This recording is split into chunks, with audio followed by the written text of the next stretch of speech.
La suite devrait intéresser les amateurs d'automobiles. Je vous propose de découvrir le tout premier véhicule qui a remplacé les chevaux en 1770. Il s'agit du fardier de Cugnot. Alors on ne peut pas parler d'un bolide évidemment, mais à l'époque ce véhicule autotracté est une révolution. C'est à Voie-de-Vacon en Lorraine française qu'il a vu le jour.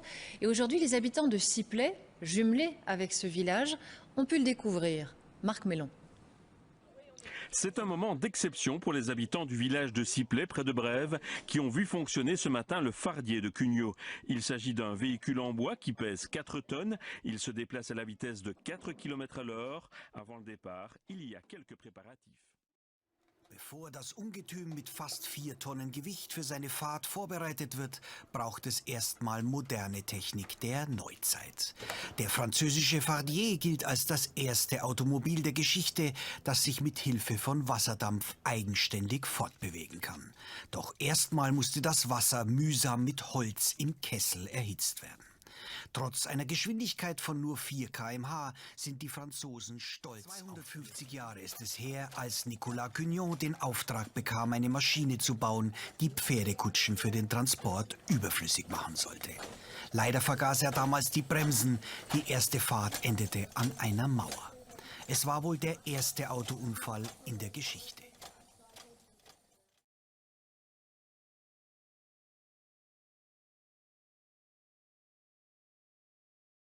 La Meuse, toujours à la pointe des records. Souvenez-vous, en 2007, le TGV Est avait atteint quasiment les 575 km/h. Aujourd'hui, un autre record est en passe d'être établi, mais à presque 4 km/h.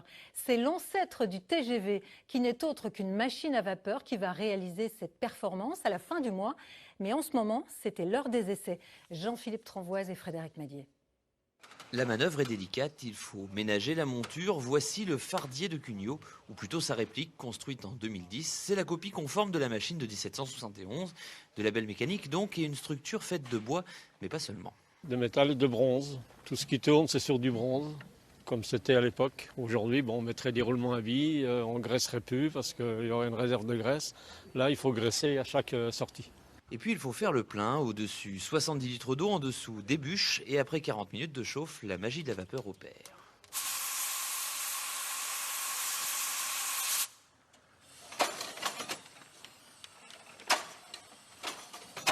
Et c'est parti pour 50 mètres en ligne droite avec un objectif, faire mieux qu'en 1771.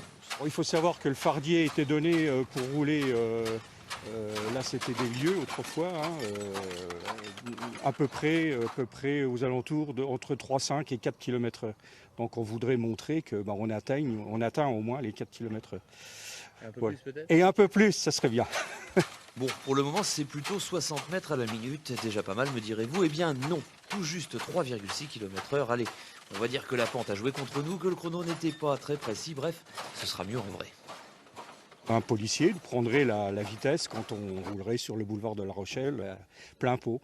Et à ce moment-là, donc, la vitesse maximum serait prise en considération et on pourrait donc l'homologuer grâce à l'huissier qui serait présent. Rendez-vous donc à Bar-le-Duc le 25 juillet prochain pour voir l'invention du Meusien connaître enfin la gloire, au moins celle du Guinness des records.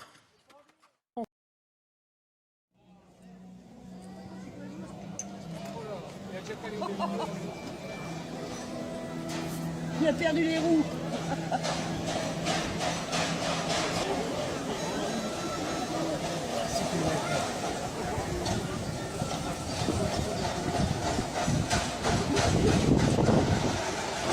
Ça, il faut prendre. Ça, il faut prendre.